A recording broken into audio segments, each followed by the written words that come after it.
নমস্কার, আমি জ্যোতিষী তারাকিঙ্কর শাস্ত্রী, আর আপনারা দেখছেন আপনাদের প্রিয় চ্যানেল স্পিরিচুয়াল অ্যাস্ট্রোলজার।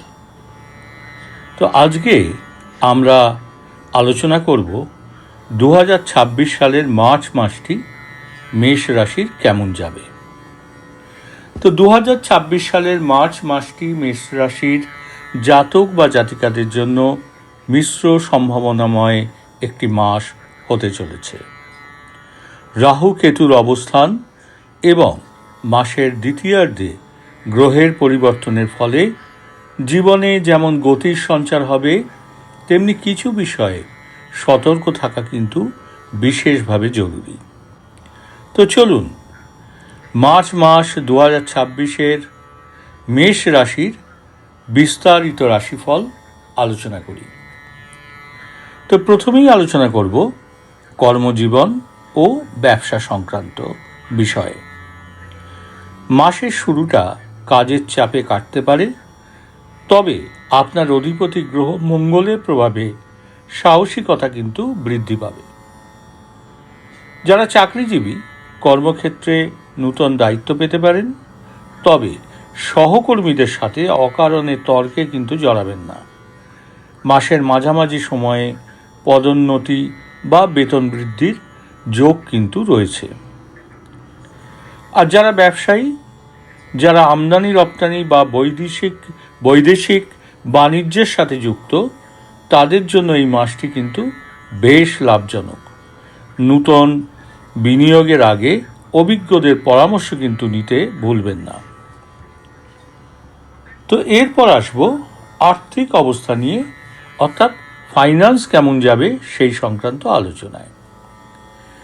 আর্থিক দিক থেকে মার্চ মাসটি মেষ রাশির জাতক বা জাতিকাদের স্থিতিশীল থাকবে, তবে ব্যয়ের ওপর নিয়ন্ত্রণ কিন্তু প্রয়োজন। মাসের প্রথম 2 সপ্তাহে বিলাসিতার কারণে কিছু বাড়তি খরচ কিন্তু হতে পারে, সাবধানে থাকবেন। আর মাসের শেষ দিকে আটকে থাকা টাকা ফেরত পাওয়ার সম্ভাবনা আছে। সঞ্চয়ের ক্ষেত্রে নূতন কোনো পরিকল্পনা ফলপ্রসূ কিন্তু হবে। তো এরপর আসব মেষ রাশির জাতক বা জাতিকাদের মার্চ 2026-এর বিবাহ ও প্রেম সংক্রান্ত আলোচনায়। সম্পর্কের ক্ষেত্রে এই মাসটি কিছুটা সংবেদনশীল। আর প্রেমের সম্পর্কে যারা রয়েছেন তাদের জন্য বলবো ছোটোখাটো ভুল বোঝাবুঝি মনের দূরত্ব কিন্তু বাড়াতে পারে। সঙ্গীর প্রতি ধৈর্যশীল হন এবং সরাসরি কথা বলে কোনো সমস্যা হলে সেটা মিটিয়ে ফেলার চেষ্টা করুন।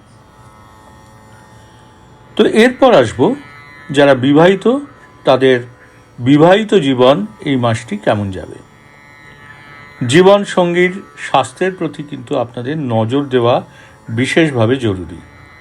মাসের শেষে পরিবারের সাথে কোনো ধর্মীয় স্থানে ভ্রমণের পরিকল্পনা হতে পারে, যা আপনাদের নিজেদের সম্পর্ককে কিন্তু মধুর করবে।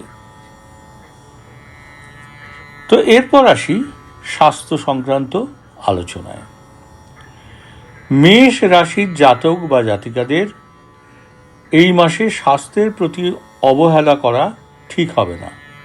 রক্তচাপ বা হজমের সমস্যায় কিন্তু ভুগতে পারেন, আর এই সমস্যায় যারা ভুগছেন এমন ব্যক্তিদের বিশেষ সতর্কতা কিন্তু বিশেষভাবে প্রয়োজন। অতিরিক্ত কাজের চাপে মানসিক অবসাদ আসতে পারে।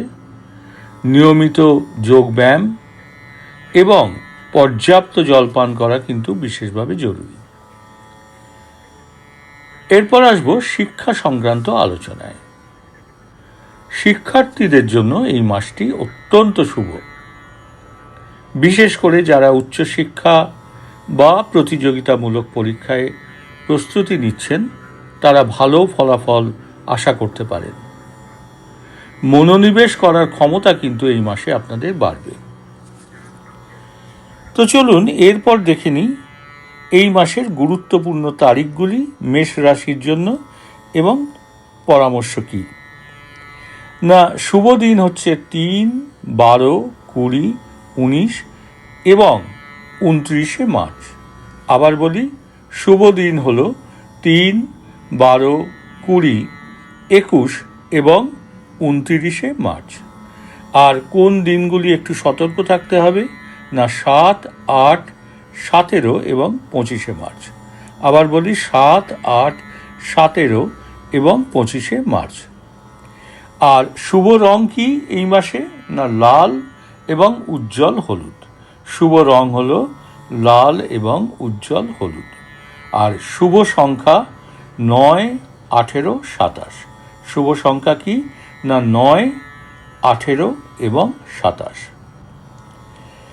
আর এই মাসে মেষ রাশির জাতক বা জাতিকাদের জন্য বিশেষ পরামর্শ বা রেমিডিস কি না, প্রতিদিন সকালে হনুমান চালিসা পাঠ করুন এবং সূর্য দেবতাকে জল অর্পণ করুন।